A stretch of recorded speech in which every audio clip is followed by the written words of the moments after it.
want to discuss yoga etiquette.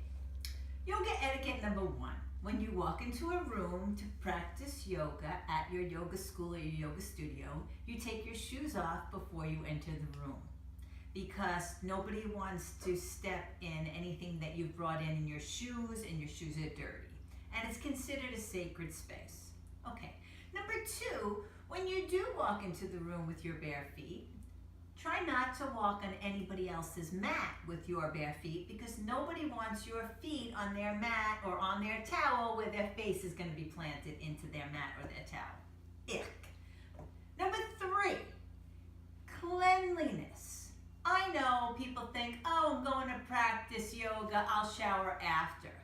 Well, I'm going to get into the hot and the room temperature, but specifically the hot. When you're sweating out your toxins, and those of you who don't eat a vegan diet, that sweating out of dead animal food and dairy and whatever else is coming out of your pores doesn't necessarily smell so good. So try to clean up before you come into the yoga room. Also, your yoga teacher may be coming around to assist you, and they don't want to smell your BO or your tush, okay? That's number three. Number four, if you're wearing perfumes or very strong deodorants, think about wearing something more natural, like essential oils.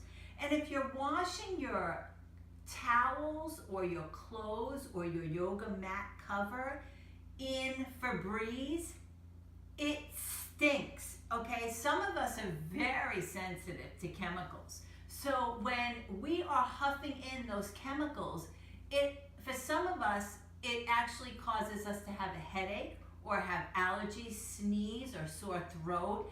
I mean, that smell is getting into everybody's lungs. So leave the Febreze. If your stuff smells that bad, you need to throw your clothes or your yoga towels right in the garbage.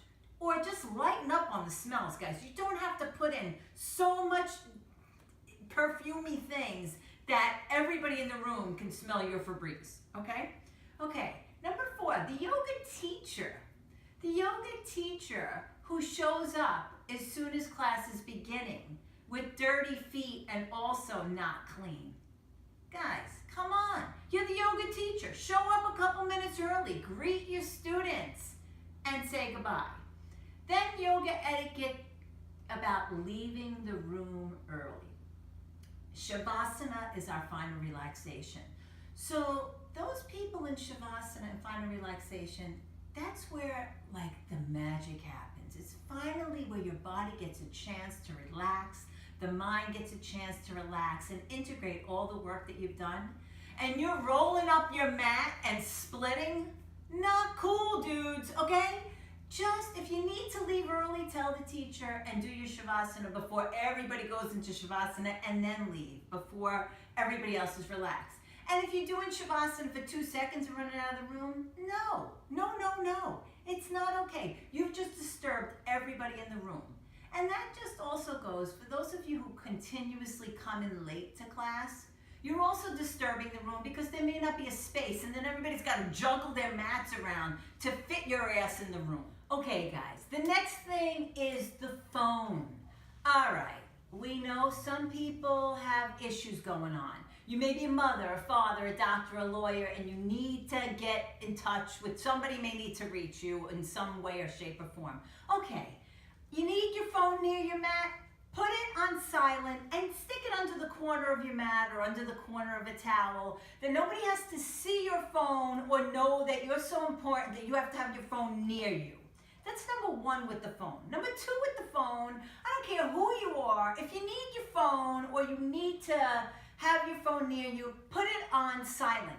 And even if the phone is not near you, if it's in the back of the room or in a cubby or in the side of the room, turn your phone on silent so it doesn't ring when I'm in Shavasana or anybody else is in Shavasana. For those of you who are new to yoga, Shavasana is final relaxation, where you close your eyes and you let the magic happen, where your mind is finally still, hopefully. Well, Nobody wants to be wakened out of a sound sleep by whatever the hell music ring you got going on out of their Shavasana. Turn that damn thing off. Turn it on silent. Turn it off. That's why we're there. Okay. That's with the phone. And another thing about the phone, for those of you guys who are stealing teachers' materials, so some people I've seen bring their phone in and hit record to steal their teacher's words or to steal whatever their teacher's saying. Whatever you guys got going on. Nobody needs to see it. Turn it off. And if you need to steal other people's materials, well, I don't know what to tell you. The sweat. I want to get back to the sweat. I know I spoke about it earlier, but if you're a hot yoga practitioner, or even if you practice in a room temperature space and you know you sweat a lot, okay, first of all, if you're practicing in a hot space, bring a yoga towel or a beach towel, as well as maybe another towel to wipe around you or to keep some of you guys sweat like an ocean. And once that sweat starts to come off your mat and it starts coming near my mat, I am like, oh my God, MRSA, somebody give me like every antibacterial thing in the world. I want to die. I don't want your sweat on my towel or on my mat.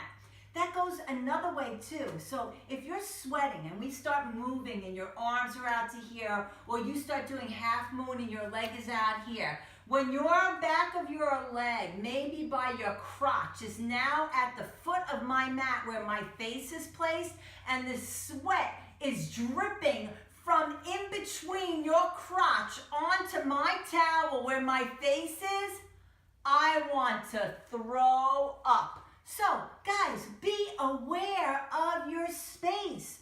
If we learn anything in yoga, it's about ourselves, to understand ourselves, where we are right here, right now, and to get a greater understanding of how to behave. I know, it's about being kind, and I don't need to yell at you guys or shove crap down your throat, but one thing I want to say is be nice, be kind, and part of being kind is not sharing your bodily fluids with the stranger next to you. So be nice, be kind, remember your yoga etiquette. The next thing I got to say, teachers. Teachers. I'm a teacher, I'm a student. What I got to say about this is, stop calling me yogi and yogini 20 freaking times during class. Come on, yogis, come on, yoginis. All right, it's nice to say, yeah, good job, great job, but enough. And you don't have to placate me and stroke me at the end of the class and I have a beautiful practice. I say thank you, you say thank you, bye-bye now. All right, it's okay. Stop telling me I have a beautiful practice because you want me to come back to your class. I'm okay. The next thing about the teacher, I talked about how the teacher should come in clean and not stink, because if you're gonna adjust me, I don't wanna see your black feet and I don't wanna smell you as well as you don't wanna smell me.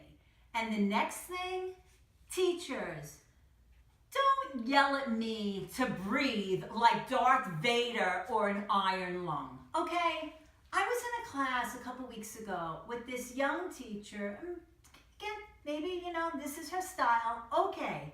But she screamed at me at the top of her lungs like I was a Marine going through boot camp, that if I don't breathe loud enough for her to hear, that my practice was never going to improve and I was never going to get any better. I don't have to breathe like Darth Vader or an iron lung because my practice is going to stay the same. It's okay if my breath doesn't reach the volume you would like to hear. So teachers, we all have our own styles of practicing. We all have our own styles of teaching for those of us who do teach. Lighten up. Yoga is not about a Marine boot camp. We teach yoga to teach people to quiet the mind. I left class in a bad mood. We don't want our students to leave in a bad mood because we've yelled at them to do a specific thing the whole time. And another thing, teachers. So our job as teachers because I'm a teacher and a student. But when I'm a student in a class, I want to learn something other than the physical practice. So teachers, give us something.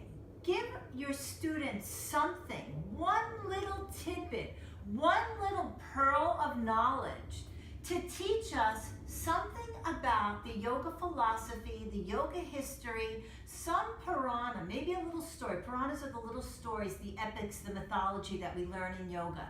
Something to chew on, to take with us. Because I'm not just there for the physical practice. If I just wanted a physical practice, I would go to the gym.